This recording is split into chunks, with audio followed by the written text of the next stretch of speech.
Hola, 1, 2, 3, 4.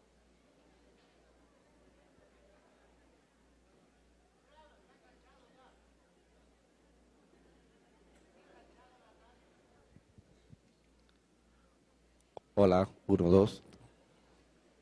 Sí, por favor, pedimos tomar asientos. Dentro de pocos instantes más daremos inicio a este enlace ciudadano número 129 desde el Cantón Chunchi. Como les decía, rogamos a todos ustedes, el momento que se inicie este programa, guardar silencio, porque desde aquí estamos transmitiendo gracias a la señal de Ecuador TV, gracias también a la señal satelital de Gama TV, a Radio Pública del Ecuador y cerca de 400 estaciones de radio a nivel nacional, asimismo canales de cable, cable operadores que están transmitiendo para todo el país la señal del presidente de la República.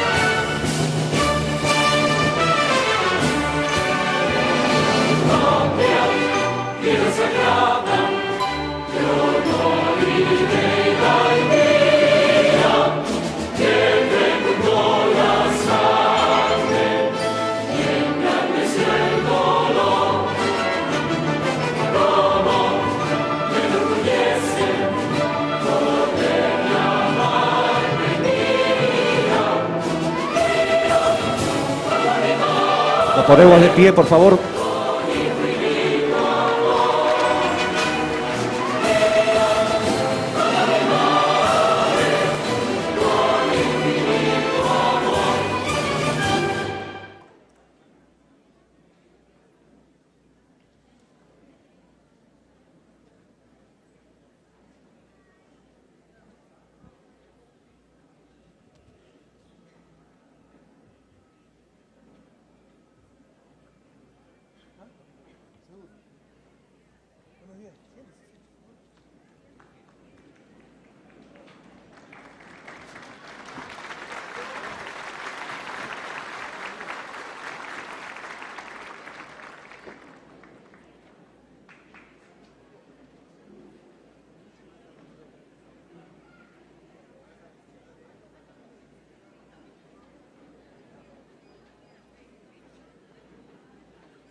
Resuena ya las voces del estirpe, cantemos a la patria bella y grande. Diálogo con el presidente. Viva y majestuosa como el Ande, fecunda cual la selva tropical. Porque el derecho a la comunicación está consagrado constitucionalmente. Todo ciudadano debe acudir libremente a las fuentes de información. Por eso, es responsabilidad del gobierno y su presidente rendir cuentas a la ciudadanía sobre su gestión.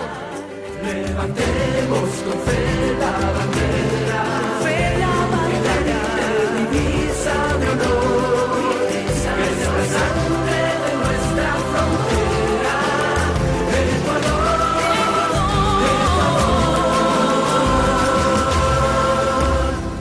Diálogo con el presidente. Hermanos ecuatorianos, hermanos chuncheños, chimboracenses y hermanos que se encuentran en todo el mundo, bienvenidos, bienvenidas a este enlace ciudadano número 129. Hoy estamos en un paraje mágico de la serranía que ha sido denominado el Sillón Andino, por el paisaje que brinda las nubes en este corredor de las montañas que es muy apreciado por todos y un precioso espectáculo, especialmente a la hora del atardecer. Esta es una hermosa geografía andina considerada como excepcional para la observación de pájaros, de aves, en el sector de la laguna de Sonsaguín. Además, aquí podemos encontrar caprichosas formaciones rocosas naturales, como las que asemeja un sacerdote con una Biblia en Padre Urcu. Asimismo, hay vestigios arqueológicos en el sector del Cerro del Puñay, desde donde en días completamente despejados se pueden ver las luces de Guayaquil y en la tarde nos brinda un hermoso espectáculo. Bienvenidos a este Enlace Ciudadano número 129. Hoy estará con nosotros David Avecillas, presidente del Gobierno Estudiantil del Colegio Nacional 4 de Julio del Cantón Chunchi. Estamos siendo transmitidos a nivel nacional e internacional gracias a la señal satelital de Ecuador TV, de Gama TV, asimismo la radio pública del Ecuador y cerca de 400 estaciones de radio que están llevando la voz de nuestro presidente de la República a todo el Ecuador. Muchas gracias por su presencia, señor presidente, muy buenos días, los chuncheños y el país lo escucha. Gracias, Arturo. Buenos días, Chunchi, un gran abrazo, bienvenida, bienvenido. Este escenario está repleto. Así es la alegría, la amabilidad de la gente de Chunchi, cantón tan querido, tan azotado por la pobreza, por la migración. Alguna vez el señor alcalde de Chunchi me dijo que, de acuerdo a una encuesta, 60% de los padres de familia de Chunchi habían emigrado. Y en un año, me parece que el 2005, habíamos tenido 19 suicidios juveniles. Esa era la realidad de nuestro país, compañeros. Nunca más volvamos a ese pasado. Un inmenso abrazo desde aquí de Chunchi a todos los ecuatorianos y ecuatorianos dentro y fuera de la patria. Les habla el terrorista internacional, narcotraficante, narcopolítico. ¿Qué más es que me están diciendo ahora? Todas las barbaridades que están diciendo. Ya sabremos, amigos de la FARC, financiados, primero era por Chávez, ahora por la FARC. Ya sabremos responder, compañeros, pero estén muy atentos, porque a nivel de todo el continente, no solo a nivel del Ecuador, existe una gran arremetida de la derecha y de los grupos de poder que no nos han podido vencer en las urnas y en consecuencia tratan de vencernos de otra forma. Lo de Honduras no es un caso aislado. Un gobierno de facto tan burdo, tan grosero, no pudiera mantenerse si no tuviera ayuda externa. Y tiene ayuda externa de poderosos grupos de los Estados Unidos y las oligarquías latinoamericanas. Eso no es un hecho aislado. Están haciendo una campaña sistemática para tratar de desestabilizar a todos los gobiernos que quieran cambiar algo en este país. Por eso también ahora el comunicado de los medios de prensa, que basta de violencia, o sea, los violentos somos nosotros, ellos no son los violentos cuando inventan historias, cuando insultan, cuando calumnian. Entonces, muy atentos, que los mismos que asesinaron a Alfaro, si no lean el libro, los asesinos de Alfaro, los mismos que hace un siglo asesinaron a Alfaro, quieren ahora asesinar nuestra revolución ciudadana. Pero no se preocupen, si los perros ladran, es señal de que vamos avanzando y por el camino correcto, compatriotas. Bien, estamos en esta mañana, como siempre, en nuestro deber sagrado de informar a la ciudadanía sobre lo que hemos hecho para cumplir el mandato que nos dieran en las urnas en noviembre del 2006. El sábado 11 de julio, el sábado anterior, estuvimos en el mercado Iñaquito, al norte de la ciudad de Quito, dando nuestro enlace ciudadano número 128, donde participó Sonia Carbo, presidenta de la Asociación de Pequeños Comerciantes del Centro Comercial La Carolina. Domingo 12 de julio, bueno, tuvimos aquí sí actividades personales, de repente hay que descansar, ver la familia, ¿verdad? Lunes 13 de julio, desde las 8 de la mañana tuvimos actividades de despacho, a las 11 de la mañana tuvimos la ceremonia de relevo de guardia presidencial, con invitados especiales a esta ceremonia, Colegio Nacional Técnico Agropecuario Luz de América de Santo Domingo Los Áchilas y su representante Maricelo Saeta, Colegio Particular Alemán de Santo Domingo Los Áchilas y su representante Carlos Samaniego. Supongo que los representantes son los abanderados del rector, ¿no sabes? Los abanderados, ¿verdad? A las 11:30 tuvimos precisamente, es muy pertinente, reunión con la Comisión de Angostura, todos esos comisionados presentados por sectores de la sociedad civil, universidades, conferencia episcopal, iglesias evangélicas, etcétera, atendiendo un pedido de la oposición, que decía que yo había ofrecido en Santo Domingo, República Dominicana, en marzo del 2008, hacer una comisión de la oposición para que analice los hechos de Angostura. Una nueva mentira que la repitieron ciertos miembros, de ciertos medios de comunicación, miembros de los medios de comunicación. Si ustedes revisan mis declaraciones en Santo Domingo, República Dominicana, lo que yo digo es, usted, señor Uribe, entréguenos los discos duros de las dichosas computadoras que sobrevivieron milagrosamente al bombardeo feroz que han hecho y nombraré una comisión, incluso la oposición, para que revise esa información. Nunca nos dieron esa información, nunca, ¿verdad? Pero a pedido, porque esto viene de tiempo en tiempo, no tienen de qué acusarnos, entonces sacan la muletilla de la FARC, de Angostura, etcétera. los traidores a la patria, que tengamos un campamento oculto en nuestra selva, es señal de que el gobierno es cómplice con la FARC. Colombia tiene 200 campamentos y no es señal de que son cómplices de la FARC. Si ven cómo traicionan a su propia patria, cómo todos los argumentos que tratan de utilizar para acusarnos pueden ser revertidos contra el gobierno de Colombia, pero ahí no dicen nada. Ah, que se infiltran columnas de la FARC en Ecuador, significa que salen de Colombia. Entonces, son cómplices los colombianos porque dejan salir a la FARC.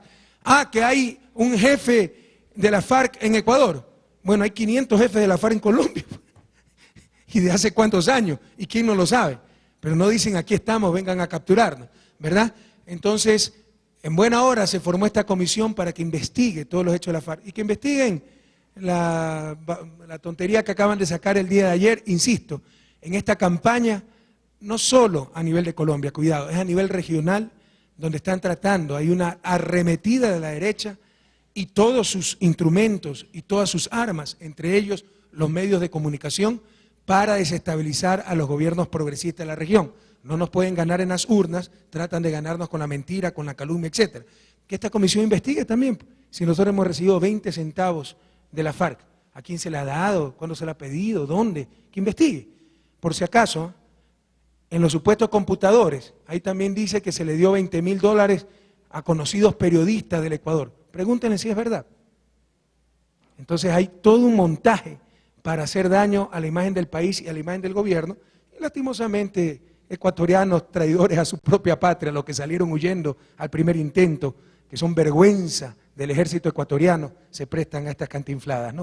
En todo caso, los comisionados con los que nos reunimos son Israel Batista, representante por las iglesias evangélicas, Enrique Galarza, representante de la Conferencia Episcopal o candidato presentado por la Conferencia Episcopal, Walter Jelliber, candidato presentado por la Asociación Ecuatoriana de Radiodifusión, Carlos Moncayo fue el único que nosotros designamos directamente, es un ex general del ejército, porque se requería una persona con conocimientos de defensa para que analice el caso Angostura, y Francisco Huerta Montalvo, propuesto por las universidades del país. Primera vez que me reúno con esta comisión para darles todo el apoyo financiero, información, etcétera. Dijeron que querían reunirse conmigo en buena hora, y ahora les pido no solo que investiguen el 1 de marzo del 2008, sino que investiguen si el gobierno ecuatoriano, si Alianza País alguna vez ha recibido 20 centavos de cualquier grupo extranjero, no solo de la FARC.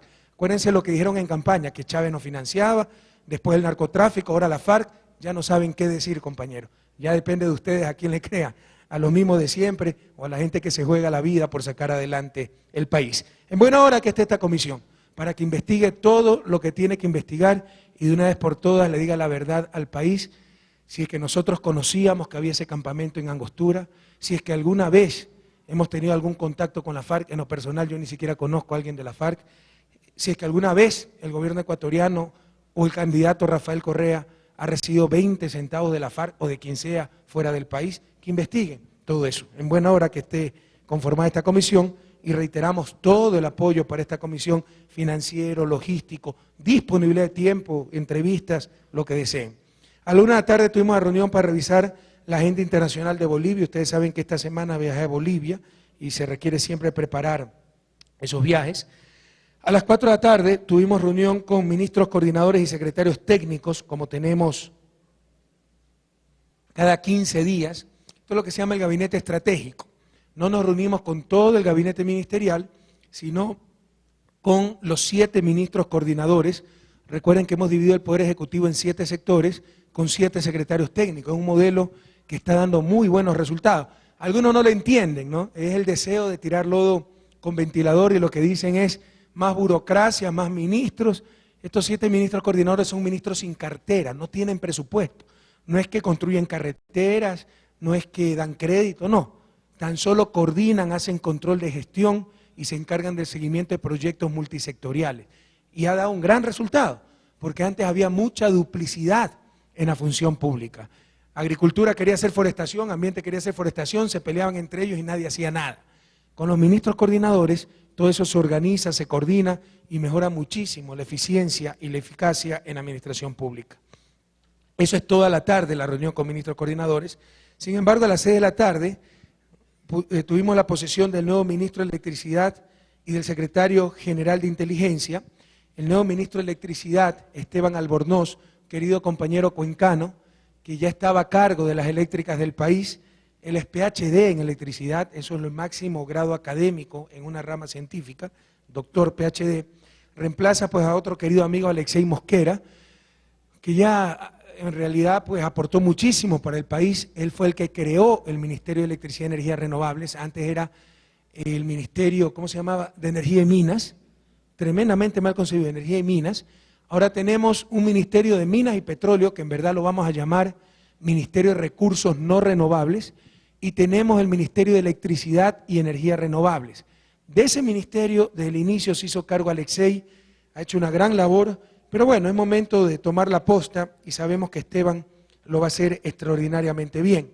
Entre los desafíos de este ministerio está completar las más de 10 represas y proyectos hidroeléctricos que se hallan en fase de construcción, de licitación, de estudios, etcétera. Y a las 7 de la noche, sobre un tema muy polémico, reunión, bueno, mejor dicho, 6:30, reunión sobre ley de educación superior con Semplades. Esta ley que ha creado tanta polémica y todavía ni siquiera la mandamos al Congreso. Se los advertí, compañeros, y yo estoy aquí para jugarme al puesto. Si ustedes quieren que me vaya, mañana mismo me voy. O sea, yo aquí estoy, no por ocupar un sillón, por calentar un puesto, por tener condecoraciones, por salir en los periódicos, aquí estoy para cambiar este país, un país tremendamente injusto, un país que fue saqueado por los mismos de siempre.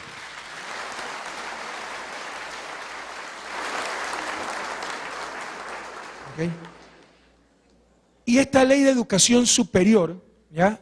Lo vamos a hablar después, es, aquí estaba, de acuerdo, en este segmento, es tremendamente de vanguardia, recogiendo los mayores adelantos de todo, a nivel de todo el mundo. Acaba de haber, hace unos 15 días, en París, cada 10 años hay la Conferencia Mundial para Educación Superior, y ahí vemos que estamos en la línea correcta, pero se está haciendo mucho escándalo con algo que todavía ni siquiera se conoce. Dicen que no se ha debatido, se ha más que debatido. Se ha consultado al CONESUB, se ha consultado a la universidad. Nos presentaron 21 observaciones que han sido recogidas, que han sido analizadas, pero hay cosas con las que no estamos de acuerdo y con la legitimidad democrática y la responsabilidad que tenemos, no la vamos a considerar. Porque ¿qué pasa? Creen las universidades que ellos pueden poner todos sus puntos de vista. Lamentablemente, ha habido cosas horrorosas a nivel de Universidad Ecuatoriana. Por ejemplo, contra principios constitucionales, el CONESUB, que era el organismo que se encargaba de regular la universidad, estaba conformado por los rectores, es decir, por los mismos regulados. Eso no puede seguir sucediendo, compatriotas. ¿Pero qué significa? Que ahora la universidad va a ser supervisada, va a tener que rendir cuentas y hay gente que se pone enojada por eso. Quiero decirles que el problema universitario en el país es gravísimo y ordenemos la discusión, si estamos dispuestos a discutir, a debatir. ¿Cuándo hemos rehuido el debate? Pero el debate con argumentos, no el debate con piedras, con palos, etcétera, como se hizo el día martes en Guayaquil. El debate a base de ideas, ¿verdad? Entonces, bienvenido ese debate, pero encuadremos el debate, pongamos los mínimos que hay que evitar. Por ejemplo, ¿es que la Universidad Ecuatoriana tiene buen nivel académico? De ninguna manera.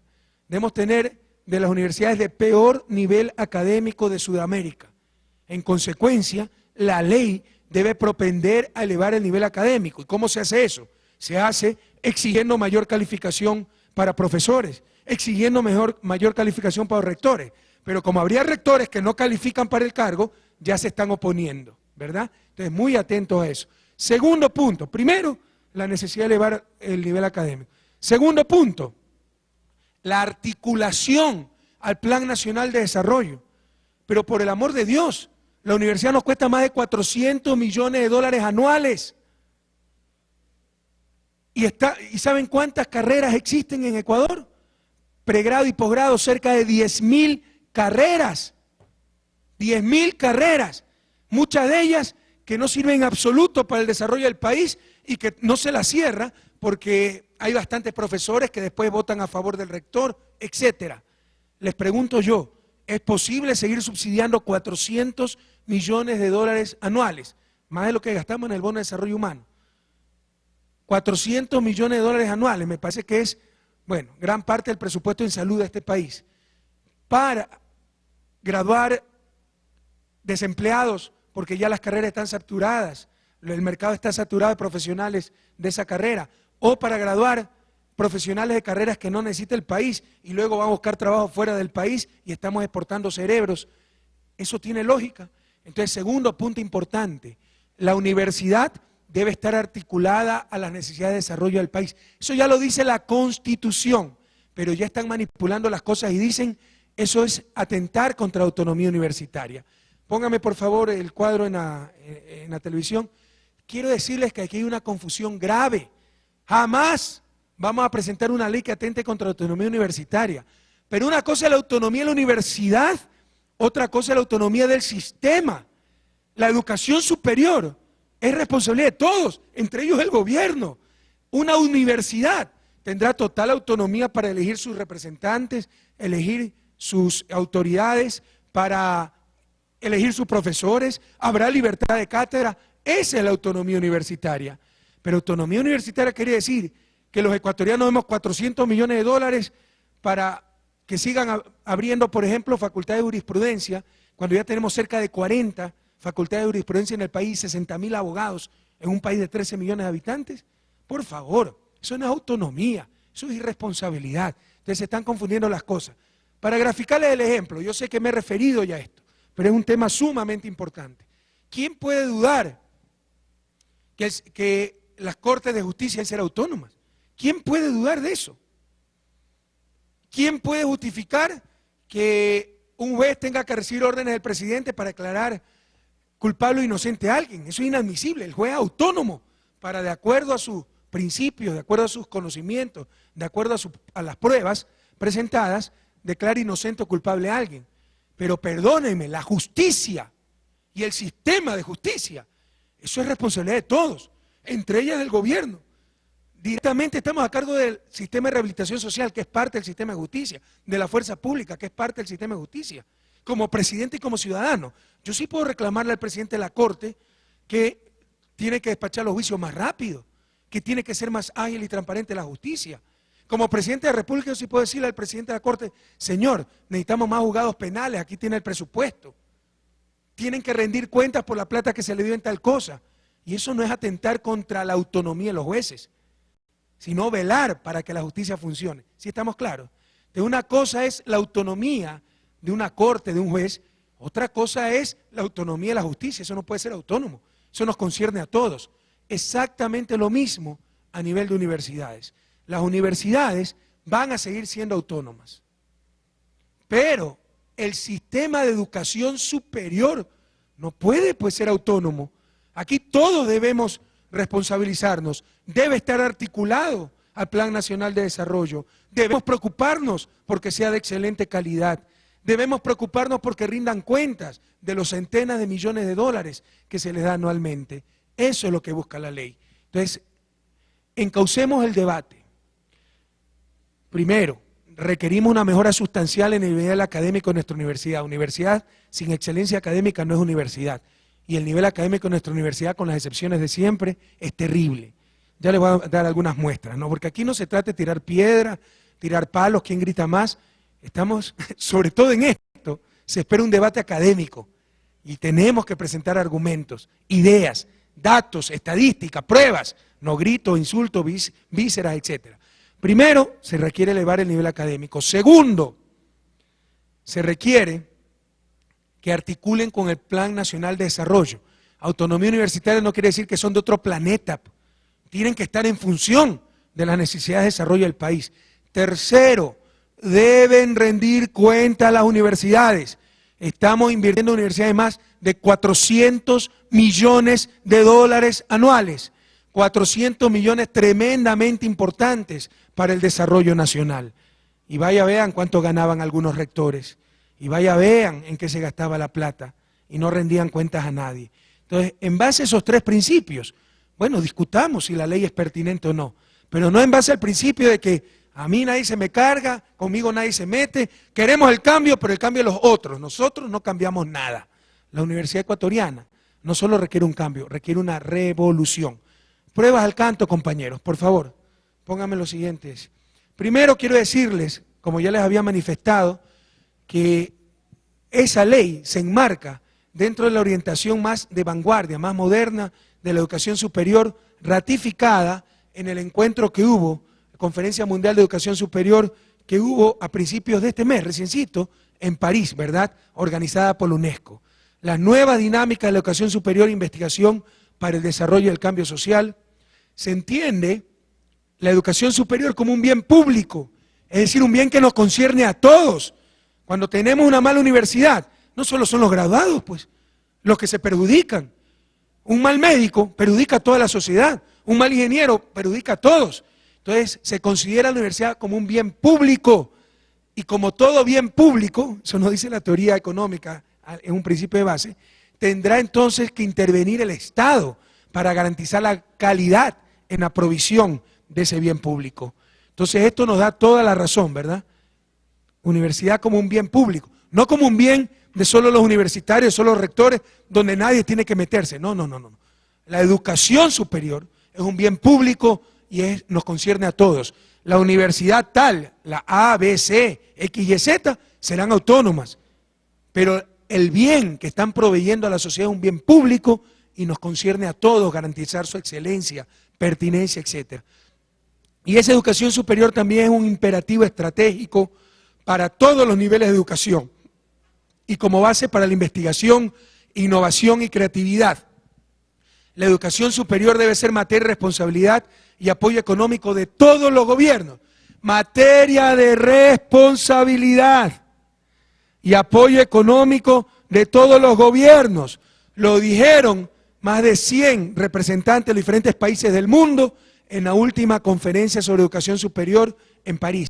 Y dicho sea de paso, me contaba René Ramírez de Semplades, que asistió a esa conferencia, que prácticamente todos eran ministros de los diferentes países encargados de la educación superior. Había muy pocos rectores o minoría de rectores.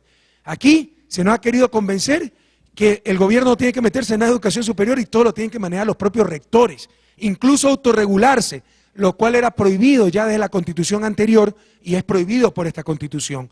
Los organismos de regulación y control no pueden estar conformados por los entes regulados. No sé si esté claro este concepto, ¿verdad? Supónganse que haya, qué sé yo, un consejo de disciplina de la policía para controlar la policía. No puede estar conformado por los policías que están controlados.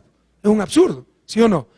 Un consejo de regulación, supervisión de la universidad y universidades no puede estar conformado por los rectores, que son los supuestamente supervisados.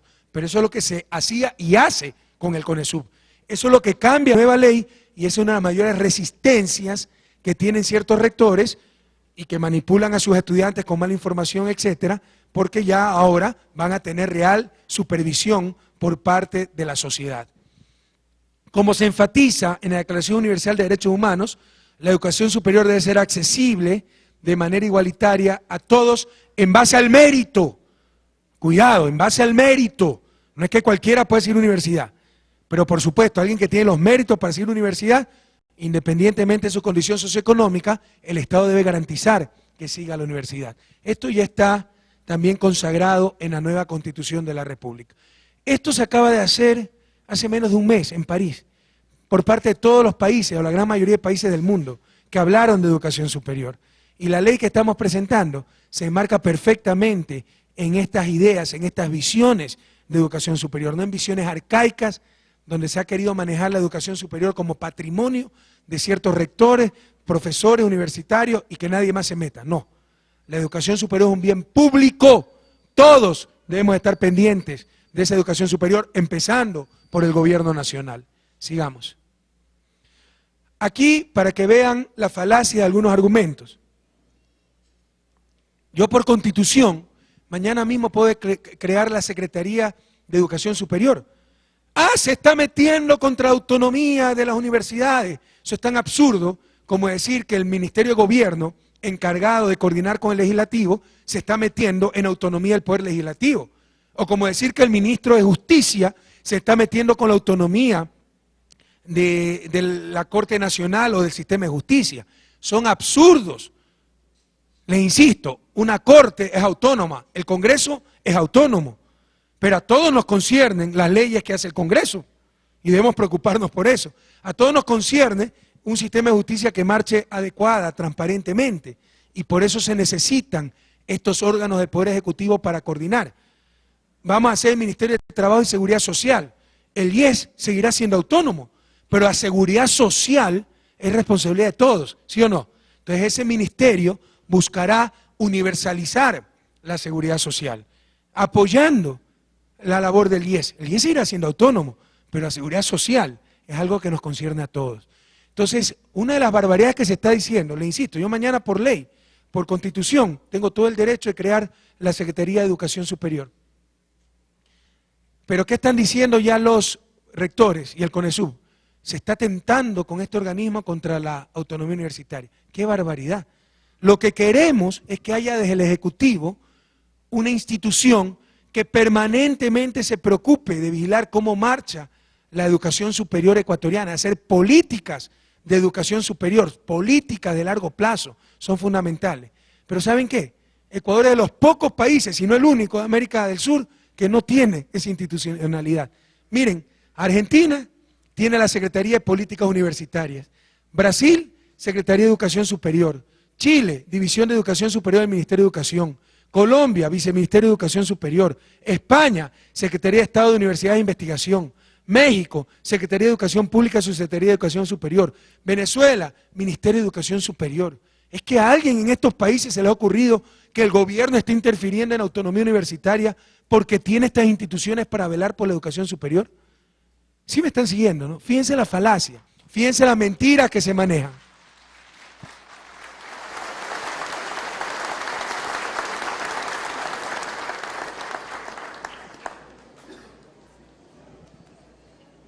Entonces, compañeros, no nos dejemos engañar. Fíjense, primer argumento que se le derrumba. Ustedes le dirán, el gobierno atenta contra la autonomía porque quiere crear una Secretaría de Educación Superior. Sí, en la ley se establece que habrá un órgano del Poder Ejecutivo para coordinar las políticas de educación superior.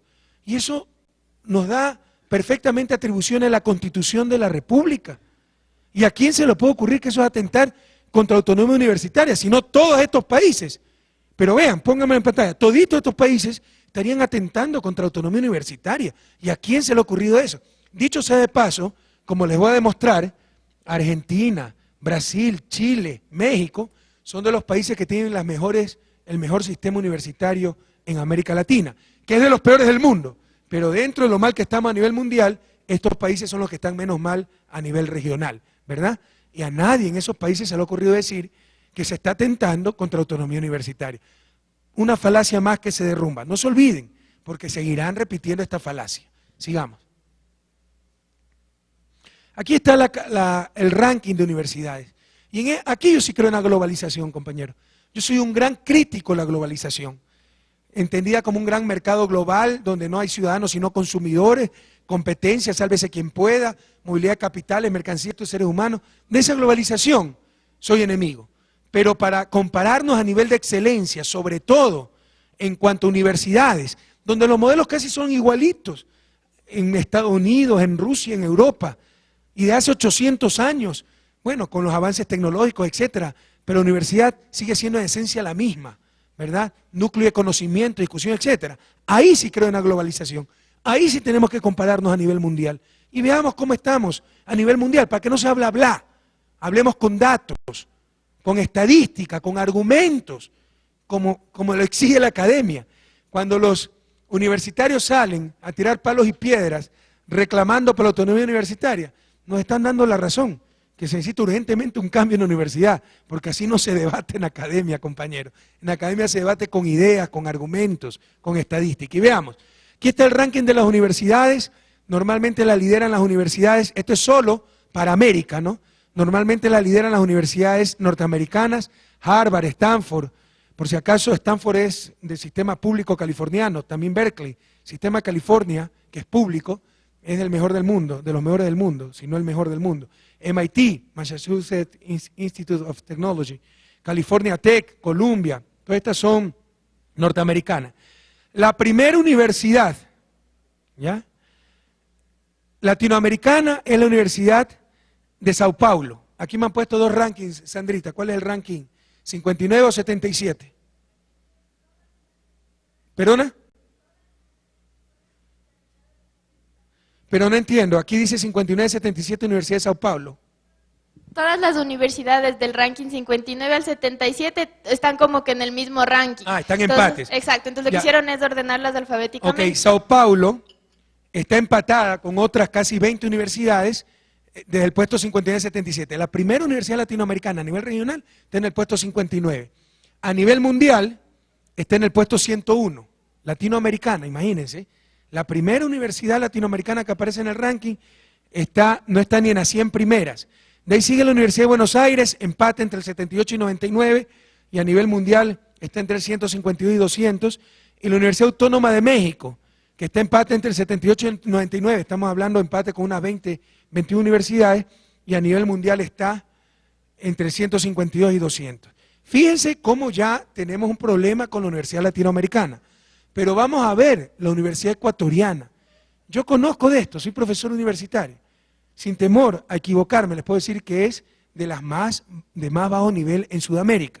Veamos ahora un ranking de 6.000 universidades a nivel mundial. La primera universidad ecuatoriana entre 6.000 universidades a nivel mundial es la Escuela Superior Politécnica del Litoral. Las politécnicas normalmente son las mejores universidades. Yo hablo claro, resienta quien se resienta, ¿verdad? Las mejores universidades del Ecuador son las politécnicas. Recién, casi en el puesto 2000 a nivel mundial, aparece la primera universidad ecuatoriana, que es la Escuela Superior Politécnica del Litoral. ¿Ustedes creen que esto es normal, compañeros? Casi en el puesto 2000. ¿Se imaginan eso? La primera universidad ecuatoriana. ¿Queremos continuar así? ¿Continuamos en estas condiciones? Nunca vamos a salir de su desarrollo. Necesitamos una universidad de excelencia, de extraordinaria calidad académica para poder salir de su desarrollo, compañeros. Así, nunca vamos a salir de su desarrollo. Desordenemos el debate, no es con palo o con piedra. ¿Qué han hecho durante tantos años, durante tantas décadas? Los que hoy se rasgan las vestiduras, diciendo que el gobierno quiere atentar contra la autonomía universitaria. Créanme que es lo último que queremos. Yo soy universitario, soy un convencido de la necesidad de autonomía universitaria. Lo último que queremos. Pero sí me parece realmente una desfachatez que aquellos que han dominado la Universidad Ecuatoriana durante décadas la han postrado a esta mediocridad académica. Ahora que un gobierno responsable quiere mejorar las cosas con una buena ley, con exigencia, con excelencia, se quieran oponer por todos los medios, tergiversen las cosas, confundan a la gente, movilicen a sus estudiantes. El día martes, primero la próxima semana hay elecciones en la Universidad de Guayaquil. Entonces también fue bastante política la movilización, que dicho sea de paso no tuvo mucha acogida, no fue muy nutrida. Pero también les tomaron lista a los estudiantes. Así se manejan las cosas. En un partido político se hacen así las cosas. Tomando de lista a los estudiantes para ver si habían ido a la protesta contra el gobierno. Y creen que a nosotros nos van a intimidar o amedrentar de esa forma. Compañeros, yo soy académico. Cuando veo estudiantes que para rechazar la ley de universidades, en lugar de organizar seminarios, buscar contradictores, esgrimir ideas, van a la brava a tratar de romper cercos policiales, tirar palos y piedras. Lo único de lo que me convence es de la urgencia de esa transformación profunda de la universidad y de la pertinencia más que nunca de esa nueva ley de universidades y escuelas politécnicas. Entonces, compañeros, esta es la realidad. Entre 6.000 universidades a nivel mundial, la primera universidad ecuatoriana está casi en el puesto 2.000. 2.000 a nivel mundial. ¿Se imaginan? Nosotros hemos tenido grandes logros a nivel deportivo. Tenemos el mejor marchista, prácticamente de todos los tiempos, campeón olímpico.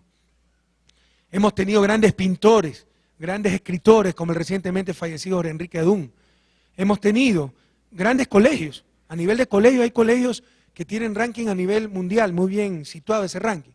Pero a nivel de universidad estamos casi en el puesto 2000. La primera universidad, no digamos la peor universidad ecuatoriana, la mejor universidad ecuatoriana a nivel mundial está casi en el puesto 2000. ¿Ustedes creen que eso es posible de seguir tolerando, compas. Tenemos capacidad los ecuatorianos para tener nuestro sistema universitario entre las 100 mejores universidades del mundo, señores. Pero es necesario exigirnos más a nivel académico, hacer transformaciones profundas. Sigamos.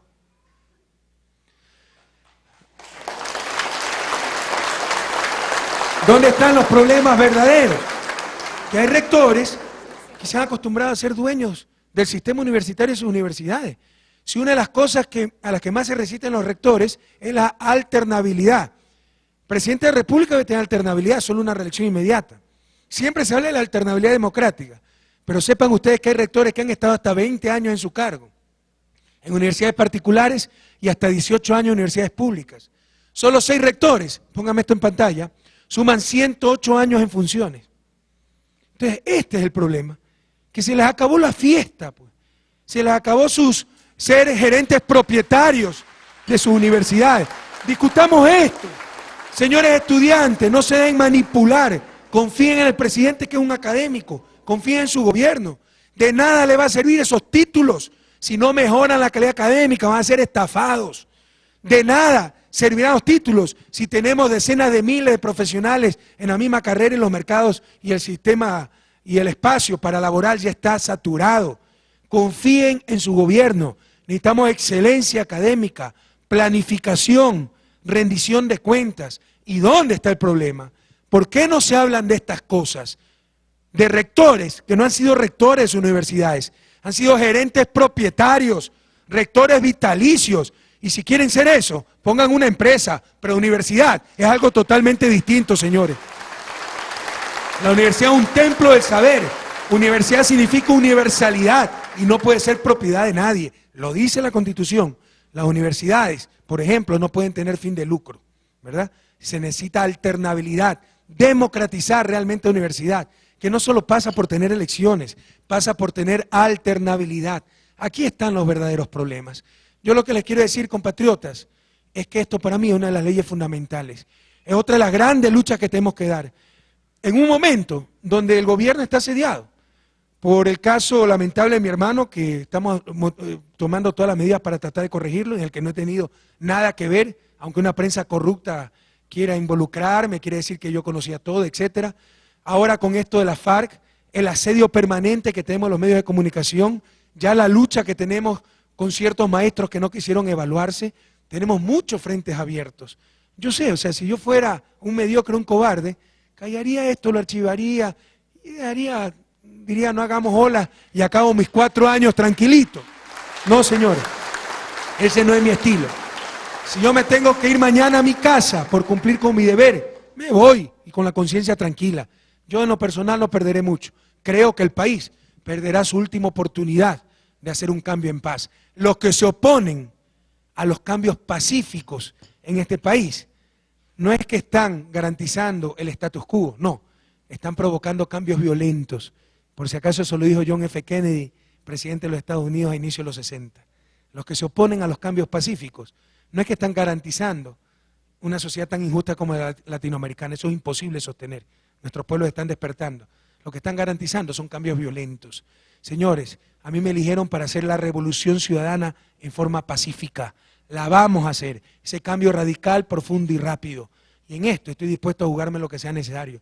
Yo soy un hombre que cumplo con lo que tengo que hacer independientemente del costo que esto implique.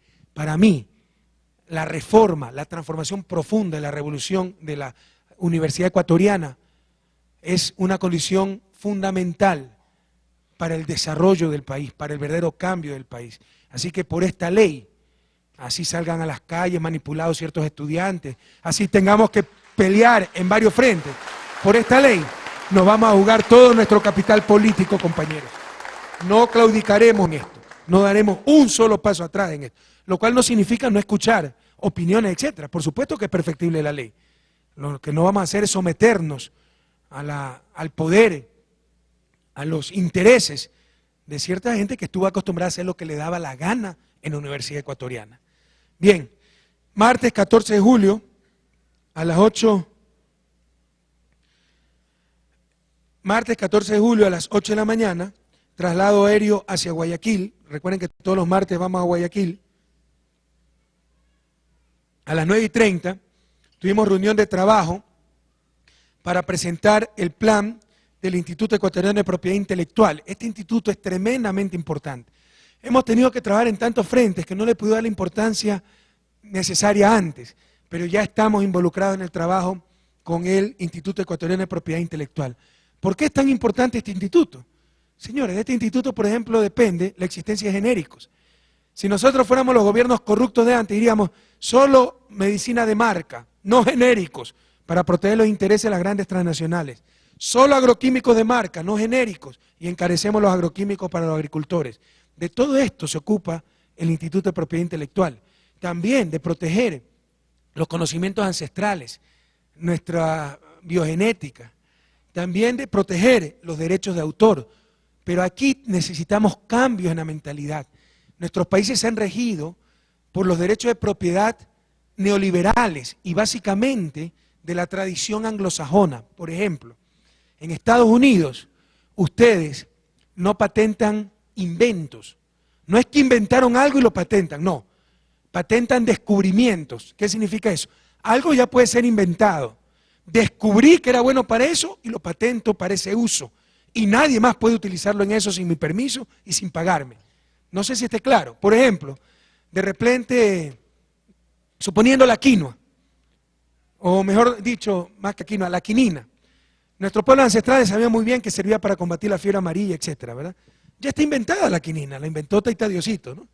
Pero de repente venía un gringo, decía, la quinina es buena para la fiebre amarilla, le voy a dar el nombre comercial de antifiebre amarilla, la patento y nadie más puede usar la quinina para la fiebre amarilla.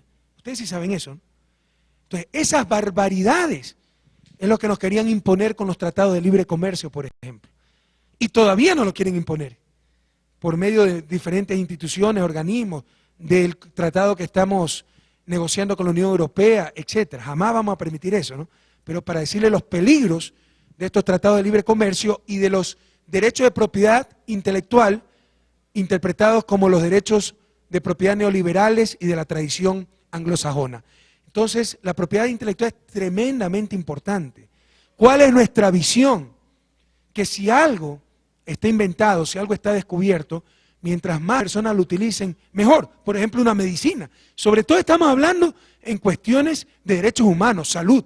¿Ustedes creen que es éticamente sostenible que se encuentre una cura contra el cáncer, pero la gente se muera de cáncer por no tener para pagar la medicina porque tiene derecho de propiedad, está registrada? Y como yo invertí para desarrollar esta medicina, laboratorio tal, me tienen que pagar $2.000 por cada píldora. No puede ser, cuando la píldora cuesta muchísimo menos, me explico, y es para salvar vidas. Entonces, sobre todo en esas situaciones, debemos cambiar la concepción de derecho de propiedad, la concepción tradicional, la concepción neoliberal. Todo eso estamos discutiendo, compañeros. Ya hay en nuestra legislación lo que se llaman licencias obligatorias. Yo como presidente puedo ordenar que se dé licencia obligatoria de tal marca para que se pueda copiar esa medicina, hacer genéricos y la gente tenga acceso a la medicina, a la salud, a la cura de sus enfermedades. Y eso es precisamente lo que vamos a empezar a hacer a nivel de medicinas, a nivel de agroquímicos, a nivel de todo lo que sea posible. ¿Por qué? Les insisto, no podemos seguir con esa tradición neoliberal de derecho de propiedad, que hasta se apropian del conocimiento, quieren hacer propiedad privada del conocimiento. ¿Cuál es el pretexto? Que para incentivar la inversión, la innovación, si no nadie va a desarrollar nuevas medicinas, nadie va a desarrollar nuevos descubrimientos. Falso, compañeros. Vean, la gran mayoría de descubrimientos no se los realiza por fines de lucro, se los realiza por vocación, se los realiza por dedicación. Por ejemplo, gran mayoría de descubrimientos vienen de universidades que son sin fines de lucro, de verdaderas universidades, lo que se llaman Research Universities, universidades de investigación. No lo sacan las compañías privadas. Y por último, si lo sacan las compañías privadas, que sepan que eso tiene que servir para el bien público. Entonces, nuestra visión de derecho de propiedad es como dice la pantalla, póngame la pantalla, la propiedad intelectual tiene como objetivo facilitar la producción y comercialización de productos innovadores y creativos entre las partes y lograr un adecuado y efectivo nivel de protección y observancia de derechos de propiedad intelectual. Esto no me dice nada, ¿no? Lo importante es esto. La propiedad intelectual es un mecanismo para el desarrollo de los pueblos. Esta es nuestra visión de propiedad intelectual. La propiedad intelectual es un mecanismo para el desarrollo de los pueblos. No es un mecanismo para enriquecer a los laboratorios farmacéuticos, a las agroquímicas. No, es un mecanismo para el desarrollo de los pueblos. Entonces, compañeros, ya estamos fortaleciendo ese Instituto Ecuatoriano de Propiedad Intelectual, ya estamos estableciendo políticas más claras para romper con el paradigma neoliberal, romper con la tradición neoliberal donde se apropian hasta de los conocimientos, se apropian hasta de los descubrimientos, y puede ser que algo se requiera para salvar vidas humanas, pero se protegen primero los negocios antes que los derechos humanos. Entonces vamos a romper con todos esos esquemas, porque para nosotros la propiedad intelectual es el mecanismo, o uno de los mecanismos para el desarrollo de los pueblos. Todo esto se habló ese día. A las 11 tuvimos reunión con los representantes del Comité de Empresa de Trabajadores de Emelec. Recuerden que es increíble, si les contara todas las cosas, pero nosotros recibimos el servicio eléctrico de Guayaquil a cargo de la CATEC, que es una corporación privada, para variar su directorio, Junta Cívica de Guayaquil, Cámaras de Producción de Guayaquil, la misma argolla de siempre. Pese a que el servicio eléctrico es un bien público, un servicio público que debe ser garantizado por el Estado, se inventaron esta fundación, corporación, para privatizar el servicio eléctrico de Guayaquil. Pero ¿qué pasa? Emelec, la anterior empresa de distribución eléctrica, era de Aspiazu, quebró Aspiazu. Tenían que pasar esos bienes de Emelec al Estado. Se inventaron la CATEC y quedó en la CATEC, en un limbo, ¿verdad? Y era terrible. Los contratos colectivos que tenía Emelec eran terribles. No se podía pasar los bienes de Emelec a la CATEC porque no era una entidad pública y no se podía pasar de una entidad privada a otra entidad privada. Bueno, nos hemos demorado 2 años en desenrollar, desenmarañar ese enredo jurídico y por fin ya tenemos la unidad eléctrica de Guayaquil. CATEC se ha convertido en unidad eléctrica de Guayaquil, empresa pública, como siempre debió ser, que va a poder captar los bienes del anterior Emelec, pero también va a captar los trabajadores del anterior Emelec. ¿Y qué pasa? Esos trabajadores tenían sus contratos colectivos, ahora pertenecen a una empresa pública y los contratos colectivos en el sector público, como ustedes saben, están limitados. Entonces los trabajadores estaban muy preocupados porque decían que iban a perder sus conquistas laborales, derechos adquiridos. Se les aclaró que no, que el contrato colectivo sigue vigente, excepto los abusos que ya han sido prohibidos por la Asamblea Nacional Constituyente. Recuerden que la Asamblea Nacional Constituyente prohibió los excesos en la contratación pública. ¿Y qué clase de excesos? Se los dije claramente, y se los demostré. Es más, les dije, muchas veces los mayores culpables de que la ciudadanía tenga en mal predicamento al sindicalismo, que es un derecho laboral, el derecho al sindicalismo, son ustedes, por los abusos laborales que se han cometido. Veamos aquí, y les empecé a revisar. Por ejemplo, 800 kilovatios de electricidad gratuitos. Una familia de clase media consume 400 kilovatios. Estos señores se ponían en los contratos colectivos 800 kilovatios gratuitos. ¿Ustedes creen que eso es correcto? Todos los ciudadanos tenemos que pagar electricidad. Ellos por trabajar en empresas eléctricas no tenían que pagar electricidad. Empresa eléctrica que para cualquier fin práctico era pública, de todos los ecuatorianos, ¿verdad? Entonces, uno de los tantos abusos. Otro abuso, había indemnizaciones, pagos por jubilación de más de $200.000, $270.000. ¿Cómo es posible? ¿Cómo son posibles esas cosas? Mientras que un trabajador, lo cual es tremendamente injusto, un funcionario público regido por la LOSCA, la Ley Orgánica de Servicio Civil y Carrera Administrativa, después de 30, 40 años de servicio, sale con 4 salarios, los 4 últimos salarios como indemnización. Estos señores, por retirarse de la empresa, recibían hasta $270.000. Ya la Asamblea Nacional Constituyente limitó las indemnizaciones en el sector público hasta $52.000, me parece. No recuerdo exactamente. Ahí sí tienen un límite, pero está totalmente correcto. O sea, no puede ser que con plata pública, por el retiro voluntario de un trabajador, se le dé $270.000 cuando tantos ecuatorianos que empiezan su vida ni siquiera tienen un trabajo. Entonces se les demostró los excesos que tenían sus contratos colectivos, cómo se ha abusado muchas veces del sector público. Entonces vamos a respetar como los que más los derechos laborales. El contrato colectivo de Melec en principio sigue en vigencia, pero sin esos excesos y esos abusos que lamentablemente caracterizaron la contratación pública y sobre todo la contratación pública del sector estatal. Pero en la contratación colectiva,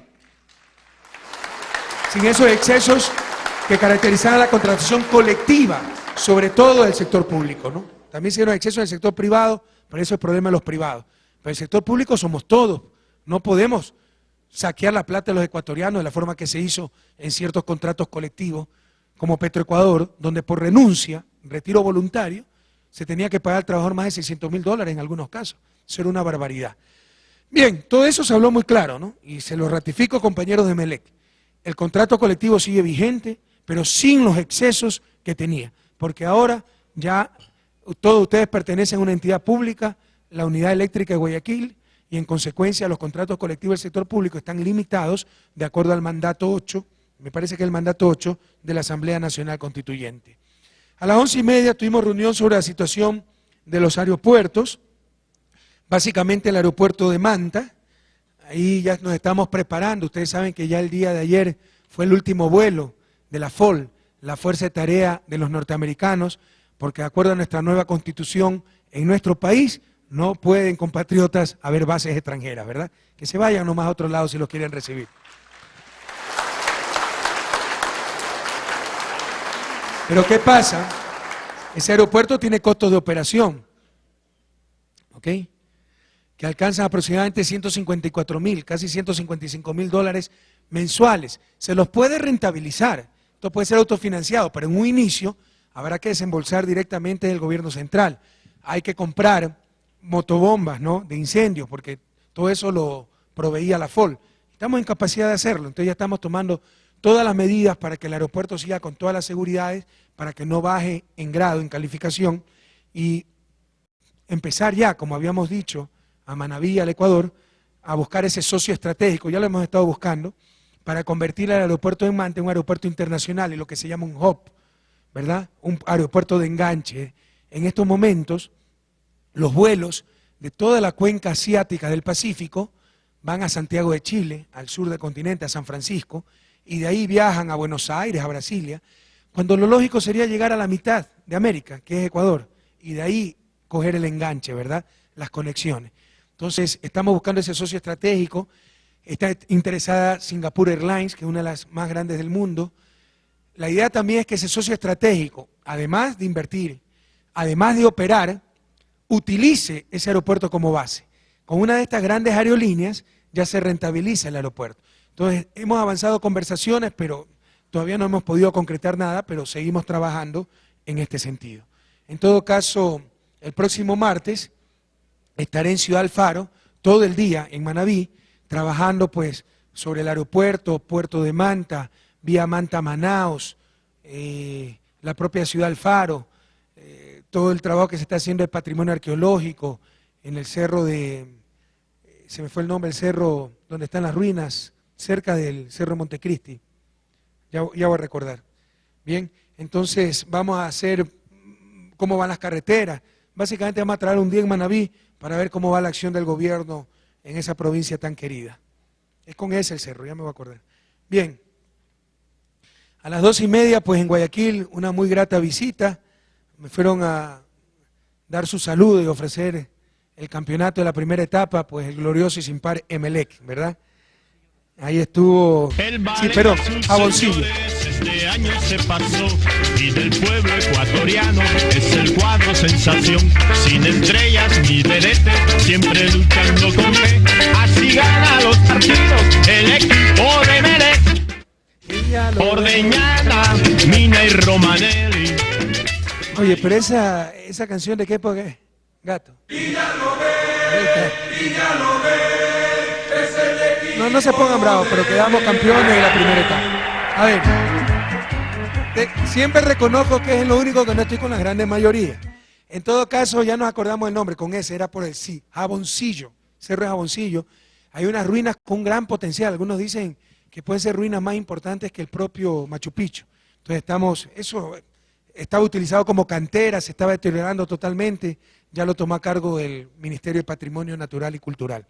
Bueno, le decía que a las 2:30 nos visitó Emelec, fueron Nassim Neme, presidente de la Comisión de Fútbol, Elías Guatet, presidente del club, Gabriel Perrone, director técnico, Fabián Cancelavich, asistente técnico, Gustavo Pauluc, preparador físico, fue Marcelo Elizaga, José Luis Quiñones, José Aguirre, Mariano Mina, David Quirós, Fabio Ramos, Franco Mendoza, Luis Guillermo Rivera, Jason Zambrano, Marcos Caicedo, Facundo Coria.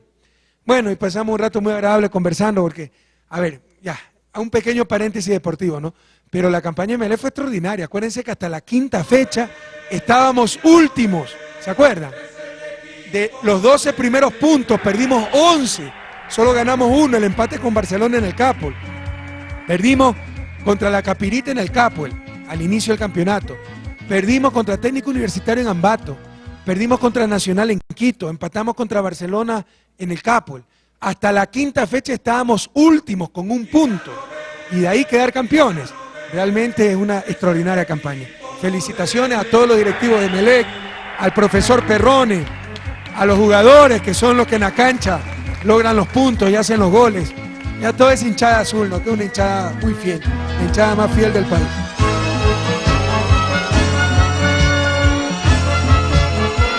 Ya que nos hace perder votos, hermano, con tantos Emelec.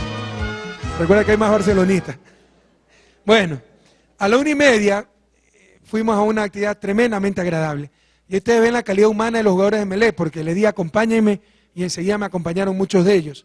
Fuimos a un almuerzo al Centro Solidario Santiago Apóstol. Esta es una obra de laicos consagrados, los cuales trabajan con niños de la calle, que los sacan de la calle, les dan educación, alimentación, incorporan a sus familias en talleres con capacitación, etc. Entonces iba a almorzar con los chicos de Santiago Apóstol, le dije, ¿quién me puede acompañar? Y enseguida Elizaga, Riverita, Franco Mendoza, Silvano Estacio, ¿quién más estuvo? Jason fue también, me parece. ¿Ah? El Cholo Quirós, todos ellos me acompañaron, ¿no? Y por supuesto, para los chicos, qué alegría ver a todas esas grandes glorias del fútbol, ¿no? Marcelo Elizaga, David Quirós, Rafael Correa, entonces estaban muy emocionados. ¿Ya? Bueno, y créanme que son estas cosas que reconfortan el alma y uno se siente tan pequeñito al ver gente tan buena y tan dedicada trabajando por los demás. Esta es una obra de un movimiento, Vida Cristiana se llama, que a nivel mundial lo dirige un peruano. Están en los 5 continentes, yo no sabía eso. Y lo dirige un peruano, Luis Fernando Figari, y tuve oportunidad de conversar con él, un hombre muy interesante, muy profundo.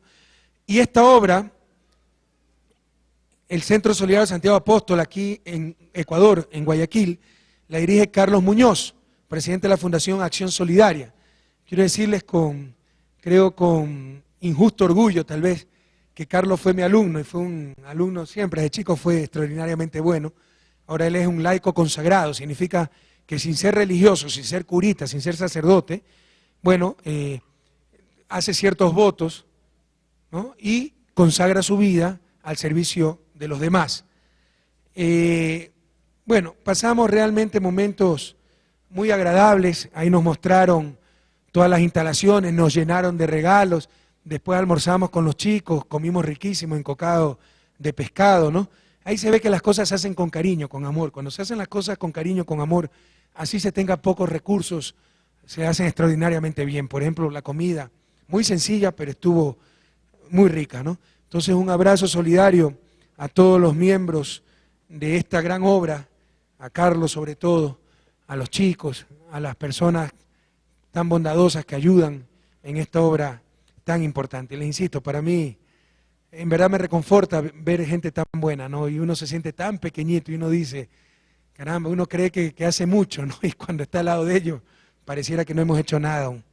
Bien, a las 3:30 fuimos a visitar la construcción del Hospital del Día en el del IES en Guayaquil. Es una obra sumamente importante, va a ser el hospital tal vez más moderno del país. Y hace 40 años que el IES no construye un hospital en Guayaquil y ya el hospital Teodoro Maldonado está colapsado de tantos pacientes. Esto permitirá liberar 40% de la carga de usuarios al Hospital Teodoro Maldonado en Guayaquil. Entonces es una obra muy importante, está avanzada en un 18%, se le está construyendo en la calle Eloy Alfaro entre San Martín, Parroquia Jimena, barrio del Astillero, ahí al ladito de la empresa eléctrica, ¿no? Y más allácito está el barrio Cuba, los famosos astilleros, donde nacieron Emelec y Barcelona. Bien, a las 4:30 tuvimos actividades de despacho en oficina en el Ministerio Litoral, ustedes saben que tengo una oficina presidencial ahí. A las 5 tuvimos reunión sobre juicios y deudores morosos de Filambanco, aunque esto lo vamos a generalizar a los demás bancos.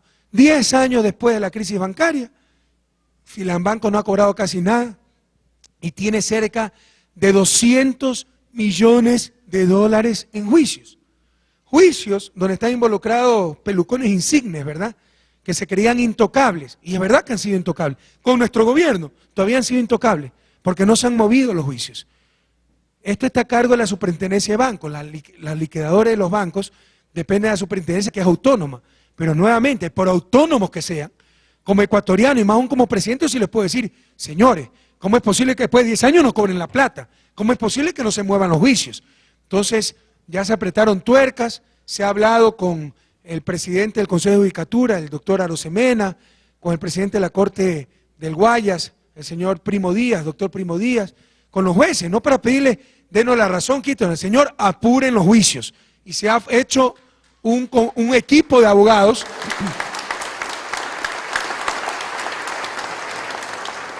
para que empujen los juicios y para que pronto entonces tengamos sentencia.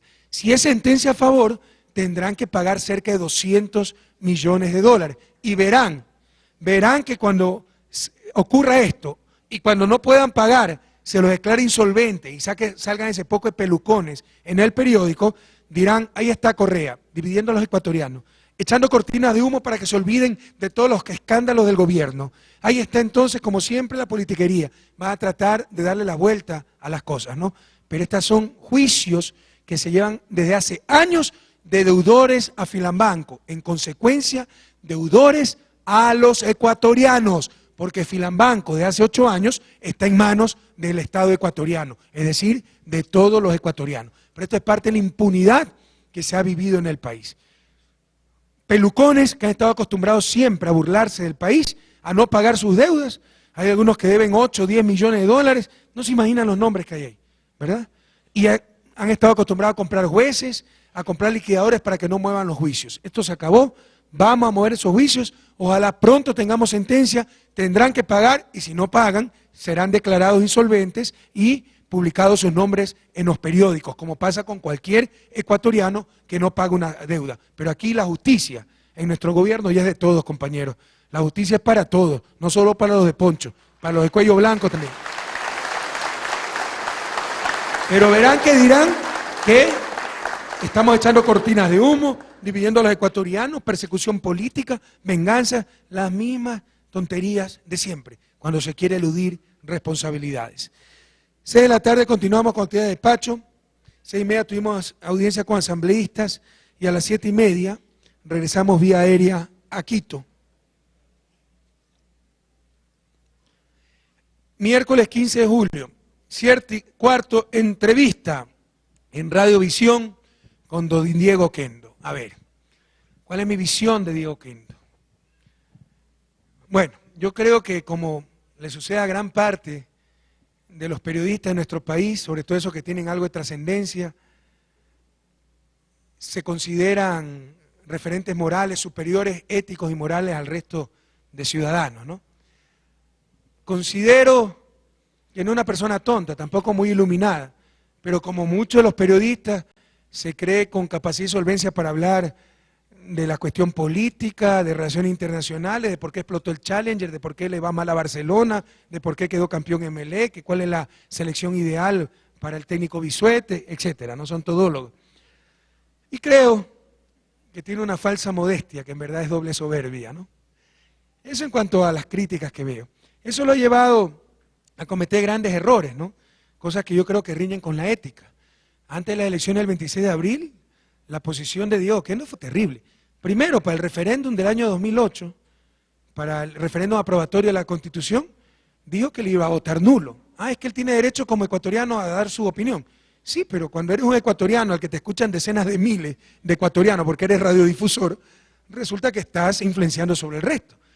Yo no creo que es legítimo que un periodista haga política electoral. Creo que es legítimo hasta que haga política, que opine, etcétera. Pero otra cosa es, voten así, no voten por este, etcétera. Y eso es lo que hizo Diego Oquendo. Y yo creo que eso está reñido con la ética periodística. Podemos discutirlo, al final estoy equivocado.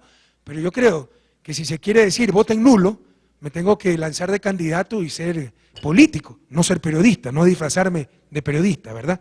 Entonces, para el referéndum de septiembre del 2008, dijo, por supuesto no dijo voten nulo, yo voy a votar nulo, pero eso es inducir a la gente. Y deberían entender el mensaje, sí saben que como nunca el voto nulo sacó un porcentaje de votos pequeñito, como nunca antes, ¿verdad? En todo caso, después dijo, antes de la campaña, antes de las elecciones del 26 de abril, yo nunca más voy a votar por el presidente Correa, les aseguro que va a ser su última elección. ¿Qué más dijo? Me pasó criticando toda la campaña, diciendo, calumniando, que yo utilizaba, que tenía ventaja y que utilizaba recursos públicos para la campaña. Es decir, él quería seguramente que en vez de viajar en el avión presidencial, viajar en Flota Ecuador, pues, ¿no?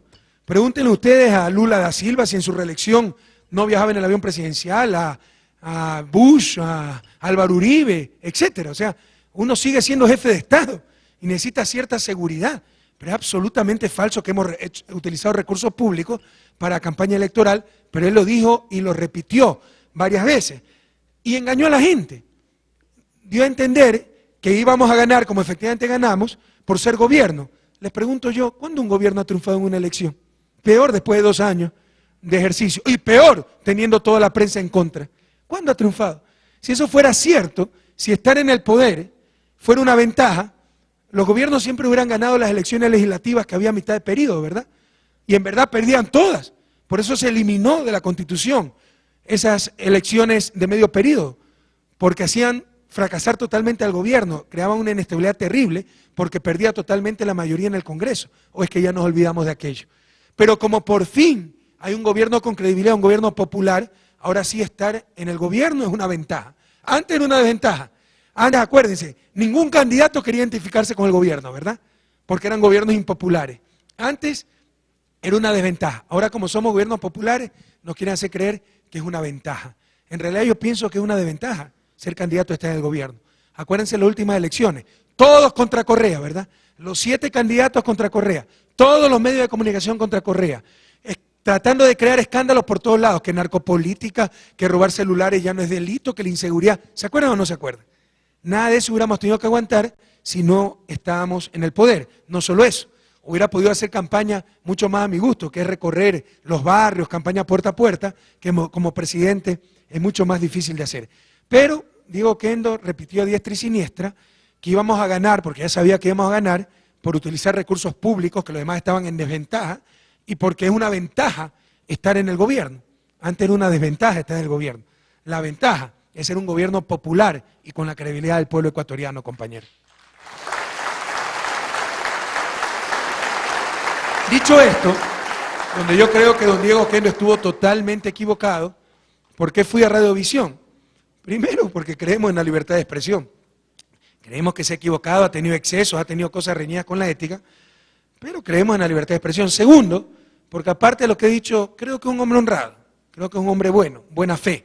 Se equivoca no por mala fe, se equivoca por la soberbia que todos tenemos en el corazón y que, le insisto, yo creo que don Diego Oquendo la esconde con una falsa modestia, ¿no? Siempre dice, el periodista debe ser ético, el periodista debe ser independiente, por no decir, yo soy ético, yo soy independiente, no se habla en tercera persona. Entonces esas son las falsas modestias que no me gustan mucho, pero bueno, nadie es perfecto, aunque los periodistas sí se creen perfectos, ¿no? En todo caso, tiene cosas muy buenas don Diego Oquendo, yo creo que es un hombre honesto, buena fe, tiene unas hijas preciosas, Michelle, que ya tiene unos 25 años, y Daniel, que estaba ahí, se reía Daniel, y cuando la veía se quería aguantar la risa, ¿no? Tiene unos 10, 12 añitos preciosas, ¿no? Bueno, y hablamos de muchas cosas, pero empezamos, ¿ya? Como yo sí tenía, les tengo que confesar un poco la sangre en el ojo, porque creo que se ha portado muy mal, injustamente mal, Diego Oquendo. Y como veremos más adelante en el segmento de libertad de expresión, esta semana los medios están arremetiendo con todo. Y una arremetida en todos los niveles, ¿eh? Medios de comunicación a nivel internacional, el asunto Colombia, se los había anticipado. O sea, a la derecha le damos una paliza en las urnas, pasan una semana, se recomponen y vuelven al ataque. Y pareciera ser, y eso es lo que nuestra interpretación del caso de Honduras, que es una arremetida a nivel continental de estos poderes fácticos para desestabilizar a los gobiernos progresistas de la región, a los cuales no nos puede vencer en las urnas. Entonces esta semana se ha inspirado la prensa. Ya vamos a ver algunas cosas, ¿no? Por ejemplo, sacó el testimonio de un charlatán en primera página sin pedir el punto de vista contrapuesto como lo dicta la técnica, la ética periodística, diciendo que yo conocía los negocios de mi hermano, etc. Entonces, para hacerle ver lo mal que se comportaba la prensa, le llevé un caso que tenía Diego Oquendo de una ex trabajadora de él que lo demandó por no cumplir sus obligaciones con el IES ni sus obligaciones laborales. Y le dije, mire don Diego, ¿a usted le parecería que ético que si yo tuviera un periódico para hacer una semblanza de Diego Oquendo, le preguntara a esta señora, oye, el hombre se descompuso? Media hora pasó explicando que no era así, la siguiente media hora pasó pidiendo disculpas de por qué se había descompuesto, ¿verdad? En todo caso nos dio totalmente la razón, y se lo dije. Vea, qué bueno que usted pueda defender su honor. El prestigio, el honor de un hombre es lo más valioso que se tiene. Tiene el derecho, a pesar que no ha hecho juicio de valor, tiene el derecho de defender su honor. Pero usted tiene el privilegio de tener estos micrófonos para defender su honor. Y los ciudadanos que todos los días somos víctimas de las calumnias de la prensa, ¿cómo defendemos nuestro honor? Exactamente lo que usted está rechazando es lo que hace la prensa todos los días. ¿Por qué usted no critica a sus colegas? Entonces ahí se la sacan como torero, ¿no? Yo respondo por Radiovisión, no por el resto. No, pero cuando es defenderse, ahí sí tienen espíritu de cuerpo, ¿no? Cuando es criticar al gobierno y decir que el gobierno está atentando contra la libertad de expresión, ahí sí se unen toditos. Para autocriticarse, ahí sí dicen, no, es problema del otro, eso no es problema mío. Para defenderse como clase, como sector de poder, ahí sí se unen. Para criticarse, no, ese es problema de él, no es mío, ¿verdad? Entonces, creo que me dio totalmente la razón, ¿verdad? Porque como hombre de bien que es don Diego, como hombre honesto, lo que más cuida es su honor, su prestigio. Y enseguida le voy a defender su honor, ese prestigio. No, esta señora no tiene razón, esto es así. Yo no sé quién la tiene o no la tiene, pero él tiene todo el derecho de defenderse. Pero la gran pregunta, ¿los ciudadanos comunes tenemos ese derecho? Frente a las mentiras cotidianas de la prensa, frente a la corrupción y la mediocridad de la prensa, que saca a cualquier hijo de vecino diciendo cualquier barbaridad. Y cree que porque cita las fuentes ya cumplió con su deber ético de periodista. No, señores, no se dejen engañar. La Constitución dice que tenemos derecho a información veraz y verificada. Es antiético, atenta contra la Constitución el que cojan a cualquiera y digan, a ver, yo entonces vi a Correa hacer tal cosa y lo publiquen. No, ellos tienen que verificar la información. Y si ustedes ven las referencias que ha sacado la prensa, saca a Nilo Córdoba expulsado del país en enero, saca a Freddy Bravo, candidato perdedor por el PRIAN y uno de los diputados expulsados en el 2007, saca a Fernando Valde, un tipo que fue expulsado de Alianza País, se fue a Sociedad Patriótica. Esas son las grandes referencias de la prensa. Y cree que está cumpliendo con su deber periodístico cuando cita la fuente. No se deje engañar. Eso es corrupción, eso es mediocridad, eso es antiética. Porque la Constitución dice que la información debe ser verificada. Como le dije a don Diego, yo sería un deshonesto si toma una enemiga suya, una enemiga de él, una enemiga de don Diego, para hacer una semblanza en un periódico sobre Diego Oquendo. Si más aún preguntar otra parte, etcétera. Eso es ser deshonesto. Entonces don Diego perdió los estribos, perdió la cabeza, se pasó argumentando 30 minutos y los siguientes 30 minutos pidiendo disculpas por la argumentación. Y eso habla muy bien de él. A mí me complació eso. Creo que habla muy bien de él. Porque los hombres de bien lo que más tenemos que hacer respetar es nuestro honor y nuestro prestigio. Pero, ¿y las víctimas cotidianas de la prensa que no tienen unos micrófonos para defenderse? ¿Dónde están? ¿Dónde está la autocrítica? ¿Dónde está la crítica de don Diego Oquendo a los medios que todos los días hace lo que él rechazó ese momento, ¿verdad? Entonces creo que quedó muy graficado la mediocridad y la falta de ética de cierta prensa y el doble estándar, ¿no? Porque cuando es con ellos, sí tienen oportunidad de defenderse, sí es reprochable que se cite una persona con la que se tuvo un problema para dar opiniones sobre otra persona. Pero cuando eso hacen los medios de comunicación, ahí sí es libertad de expresión y nadie puede reclamar nada. Bueno, hablamos de algunas otras cosas, aspecto económico, donde no me maneja muy bien la cuestión económica don Diego, entonces algunas preguntas medio contradictorias, el matiz humano, el problema con mi hermano, aspectos internacionales como la crisis en Honduras, situación en Colombia, ingreso al Ecuador al ALBA, etc. Bien, creo que este lunes se va a retransmitir, a reproducir la entrevista, entonces sería bueno que la escuchen porque creo que fue interesante. A las 11 de la mañana tuvimos nuevamente reunión para tratar proyecto de ley de educación superior. No acabamos el día anterior, así que la suspendí para terminar el día de hoy, ese día. Recuerden que esa es mi profesión, esa es mi expertise, entonces no podemos cometer errores, ¿no? Entonces creo que ha quedado muy bien la ley, pero obviamente siempre es perfectible. No es cierto que no se ha socializado. Ahora resulta que hacer mesas, talleres no es socializar. Eso dijo la otra vez un rector. Es que los talleres organizados por CEMPLAE eso no es socialización. Para ellos creo que socialización es sí, señores, mándenme escrita la ley que ustedes quieran y nosotros cumplimos con lo que ustedes digan. Eso es lo que creo que entienden como socialización. Socialización es discutir la ley, hacer participar, enriquecerla, pero obviamente al final del día nosotros somos los que tenemos la decisión y la responsabilidad de decir esto va y esto no va. Pero aquí, si no se hace caso a todo lo que dicen ciertos sectores, no se ha socializado la ley. Es mentira, es de las leyes que más se ha socializado, es de las leyes que más cuidado hemos tenido, pero obviamente estamos afectando poderosos intereses de gente que se crea dueña del sistema universitario ecuatoriano y esa gente nunca va a estar contenta con la nueva ley. Como tampoco nunca van a estar contentos lo de la UNE con la evaluación, ¿verdad? Entonces, preparados, pueblo ecuatoriano, porque va a ser una lucha durísima y se están uniendo diferentes sectores. Tenemos el Frente Interno, UNE, ciertos trabajadores que no están contentos con la revisión de sus contratos colectivos. Ahora se vienen ciertos rectores con ciertos grupos extremistas universitarios. Tenemos el Frente Externo, tenemos Colombia, tenemos el problema en Honduras, tenemos otros frentes permanentes, como por ejemplo los medios de comunicación. Hoy tiene un comunicado, si no sé si me lo han puesto, ¿no? Traten de ponerlo porque justo es sobre lo que íbamos a hablar. Entonces, se están uniendo muchas fuerzas. Sabemos que estratégicamente, depende de los objetivos, ¿no? Si el objetivo fuera mantenerse en el cargo, como lo dijo un mediocre presidente de la República, el principal deber del presidente es mantenerse en el cargo, imagínense qué vergüenza. Si el objetivo fuera mantenerse en el cargo, tontos no somos. Claro que nos haríamos los locos, calladitos, dejaríamos pasar las cosas, no presentaríamos más proyectos de leyes que atenten contra privilegios, etc. Pero cuando el objetivo es cambiar este país, y cuando sea gente de honor, de bien, responsable, bueno, sabemos que corremos riesgo, sabemos que nos pueden desestabilizar, sabemos que de repente pueden decir una mentira creíble, como la del mono Jojoy que están sacando desde ayer, y a la final es poner a la población contra nosotros. Pero aquí estamos para jugarnos la vida, compañeros, por el mandato que nos dieran en noviembre del 2006. Aquí estamos para cambiar este país.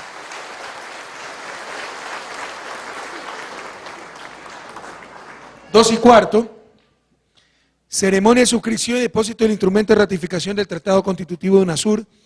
Nuestro país, la Asamblea Legislativa, es el segundo país después de Bolivia en ratificar el Tratado de UNASUR. Para los tratados internacionales se necesita ratificación del Congreso, en nuestro país de la Asamblea Legislativa. Entonces ya se dio esa ratificación y somos el segundo país en ratificar esa gran esperanza que se llama UNASUR, Unión de Naciones del Sur. A la 1:30 pues tuve el almuerzo con el grupo saliente, la escolta presidencial, Granaderos de Tarqui, personal de la Unidad de Cultura. De repente pues almuerzo con los colaboradores más cercanos, los que día a día trabajan por el país, trabajan por la presidencia, y sobre todo con los soldados de Granaderos de Tarqui, que cada 2 años los cambian, ¿no? Ya los mandan a otros destacamentos, y hay gente pues que cuida la integridad del palacio, la integridad del presidente de la República, hace una labor muy sacrificada, nunca se los ha tomado en cuenta, ¿no? Para nosotros no es que solo se los toma en cuenta, son los más importantes, ellos son pueblo uniformado y pueblo muy sencillo uniformado. Entonces me dio un gran gusto y un gran honor poder almorzar con ellos. A las 4 de la tarde continuamos con actividades de despacho. A las 4:30 tuvimos reunión para seguir evaluando gobernaciones, estamos evaluando a los gobernadores y ahí vamos a hacer ciertos cambios. A las 6 tuvimos posesión del nuevo ministro de Agricultura, Ramón Espinel, PhD, es decir, el máximo grado académico en economía agrícola. Yo creo mucho en la preparación académica, no creo que es lo único. Puede ser un nerd que maneja muy bien la metafísica, pero quiebra hasta la tienda de la esquina, pues, ¿verdad? Entonces, si lo ponemos a vender Coca-Cola en el desierto, quiebra también. Por supuesto que se necesita conocimiento de la realidad, conocimientos prácticos. Pues la formación académica es muy importante también para tener una visión integral de las cosas. Ramón Espinel, querido amigo, profesor mío en la Universidad Católica, reemplaza a otro querido amigo, Walter Poveda, que ha hecho una gran labor en agricultura, que es un ministerio muy complejo, que encontramos destruido, totalmente destruido. Entonces le agradecemos en nombre del gobierno, en nombre del país, a ese querido amigo Walter Poveda, pero se imponían ciertos cambios en el Ministerio de Agricultura. En consecuencia, viene un nuevo equipo para dirigir el MAGAP. Ya no es solo Ministerio de Agricultura, sino Ministerio de Agricultura, Ganadería, Pesca y Acuacultura, MAGAP. Por eso es un ministerio más bien, ya no solo de agricultura, sino de recursos naturales no renovables. Hay que tener claros los conceptos para una buena institucionalidad. Encontramos un país donde no había conceptos, todo estaba mezclado, etc. Ahora hay claros los conceptos, ¿no? Minas y petróleo se va a llamar recursos naturales no renovables, porque las minas, el oro no se produce, se extrae.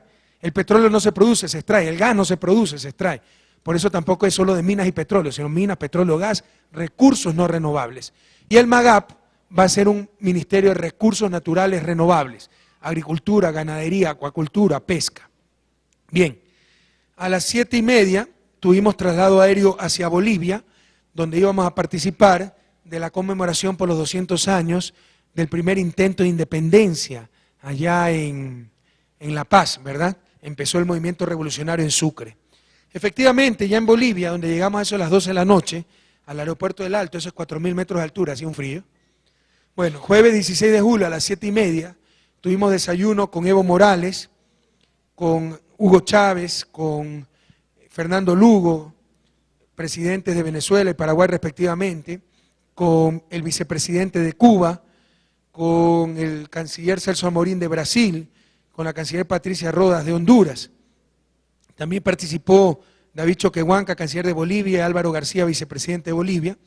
Luego del desayuno de trabajo, donde conversamos, pues normalmente muy frecuentemente estos desayunos informales son mucho más productivos que las reuniones formales, donde todo el mundo tiene que pedir permiso para hablar, anotarse y esas cosas, ¿verdad? Entonces hablaron de muchas cosas, entre ellas de la crisis de Honduras, de la arremetida de los grupos conservadores contra los gobiernos progresistas. Eso se está viendo a lo largo y ancho de la región. Pese al gobierno de Obama, que yo creo que es un buen hombre, pero hay grupos conservadores en Estados Unidos que incluso les estorba Obama. No les extrañe si algo pasa con Obama, porque hay sectores en Estados Unidos que no aceptan a Obama como presidente. Y Obama no puede controlar a toda la sociedad norteamericana. Entonces, mientras él tiene una política de apertura con América Latina, democrática, hay grupos, sectores económicos, sociales, políticos de Estados Unidos que financian a los golpistas en Honduras, que financian a grupos en nuestros países para desestabilizar, que respaldan a los gobiernos más retardatarios de la región para debilitar a su vez a los gobiernos progresistas, etcétera, ¿no? A las 10 de la mañana entonces tuvimos el desfile bolivariano de los pueblos. Nos olvidamos, ahí tengo un disco, tal vez el próximo sábado, para presentar el desfile. Qué bonito desfile. Ustedes sí saben, Bolivia con Evo Morales cambió su constitución. Uyachik Machicuna, Uyachik.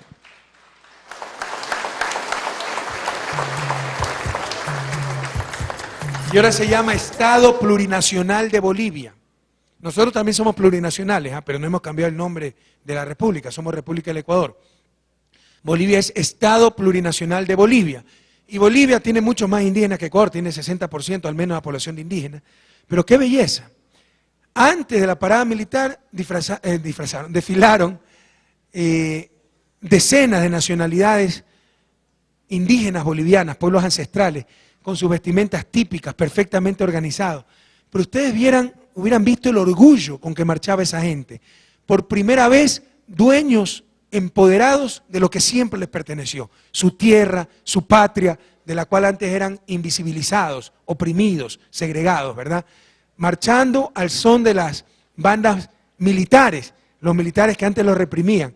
Entonces fue realmente una experiencia muy profunda, ver cómo ahora los pueblos ancestrales de Bolivia marchaban con mucho orgullo, sintiéndose dueños finalmente de su patria, ¿no? De donde siempre fueron marginados. Y luego de eso, pues, Hubo el desfile militar, donde también participó una delegación del Ecuador, de la Escuela Militar Eloy Alfaro, y lo hicieron extremadamente bien.